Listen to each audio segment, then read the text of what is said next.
So there's a reason that I keep a low body count as far as dating. I am dating, I guess. Maybe I'm just single. I don't even know if I'm dating anymore. I'm kind of tired of it.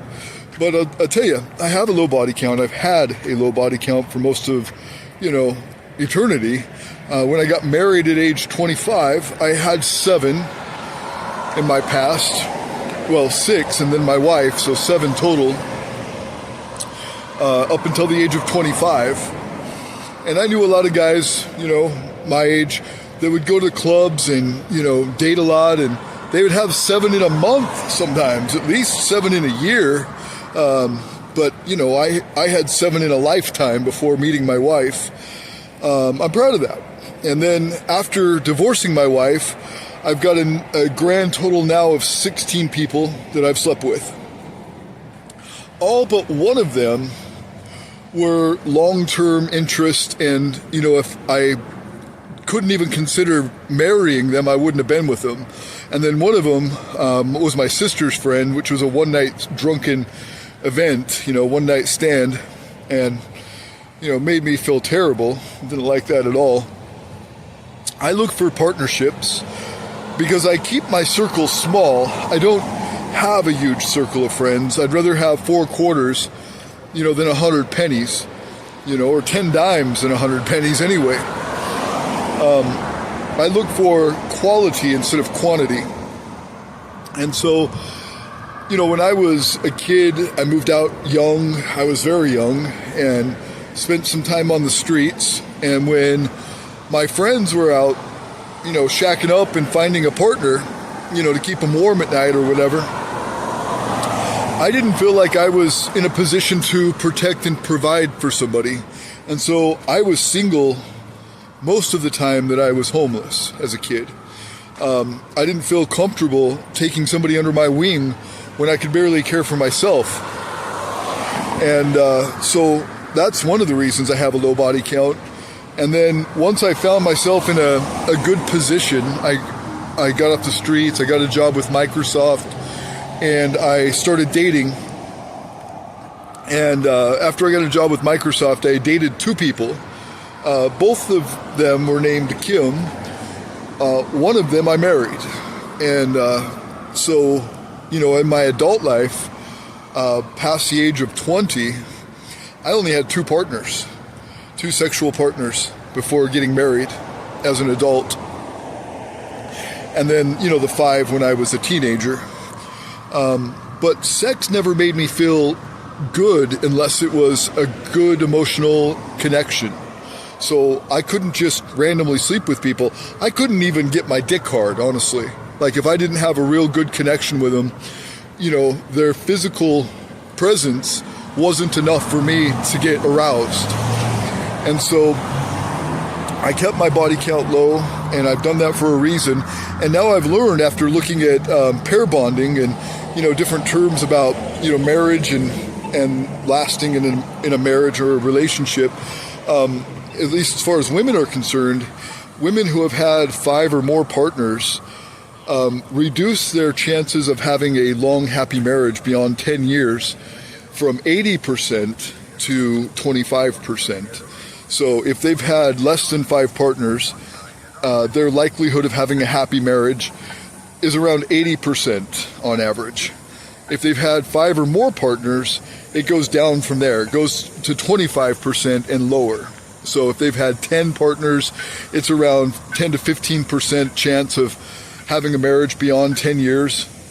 If they've had 15, 20 partners, the likelihood they're not going to have a long-term marriage in their life is next to nothing, So that's why I warned people in videos in the past about these things. I like to say what I know and what, express what I've found, because it would have been useful for me, as a kid to know these things. And I was fortunate that when I met my wife, my first wife, now I guess I've got 2 behind me. The second one only lasted 2 days. And the issue with that was way too many sexual partners, way too much distraction, way too much disloyalty, and that came out pretty quickly after getting married. I realized all that, and so I filed for divorce 2 days after getting married. It wasn't going to work out.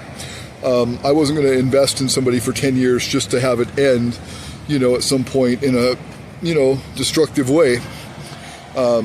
Probably wouldn't last 10 years. It probably wouldn't have lasted 6 months, even if I tried as hard as I possibly could. There's only so much disrespect one person can take, but, that's a lesson I learned. I've had 2 partners, one of them that I have a child with, and one of them that I married. Both of them had a lot of partners, more than I've had, and they're both a lot younger than me.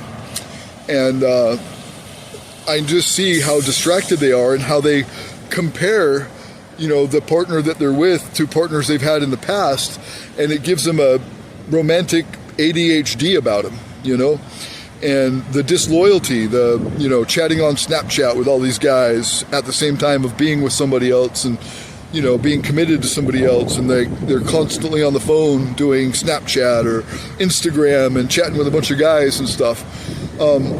See, I keep my circle small because, there's a lot of, little cliche sayings like loose lips sink ships, and I just feel like I want somebody that I can absolutely trust, that doesn't have a ton of outside, bonds that would potentially interfere with progress in my own life or in my own relationship or in my business. I run a tight ship for a reason.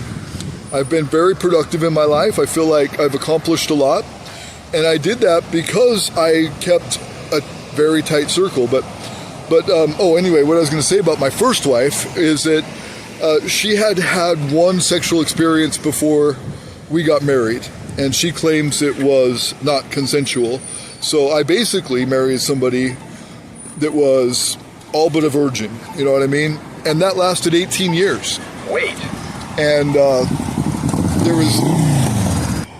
so in my opinion, she didn't have all of this sexual, romantic, or emotional ADHD because, she didn't have all these other partners in the back of her head. She didn't have all this distraction from how it could be or how it should be or how she wants it to be.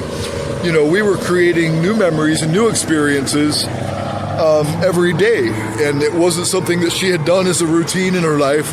It wasn't, boring or, comparative to other people. It was fresh and new and exciting for us to experience those things for the first time together. And that made it really good. And it wasn't until there was some disloyalty or some backstabbing and, betrayal that we got divorced. But for 18 years, we didn't have that. And I feel like if I would have married somebody with a lot of sexual partners, a lot of people in their body count, that it wouldn't have lasted 18 years. So I'm blessed. I feel blessed that it lasted that long and that I had 4 amazing children with that woman. And, that's just something to be mindful of.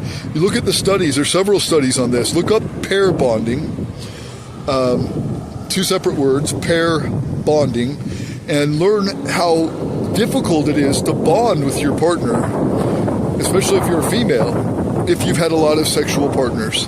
There's a different statistic for men. Men can have more partners and still be absolutely loyal to their partner, their person, their wife, with more partners in their past than a woman would have. And that is something that men are capable of. The loyalty and dedication of a man is so much greater than a typical woman, but beyond that, it's so much greater than a typical woman who has had many, many sexual partners. And so, anyway, that's just something I've learned, and that's something I warn young men about, young men and young women. And, that reputation you create for yourself. Say you've got 20 partners and you're only 20 years old. You know what I mean? Like, that makes guys worry. We know about these things. We know that women who have had a lot of sexual partners are bound to have a lot more, right? And men want loyalty and respect, and that's what we require. And we can't get that from a woman who's had a lot of sexual partners in most cases. That's just my experience.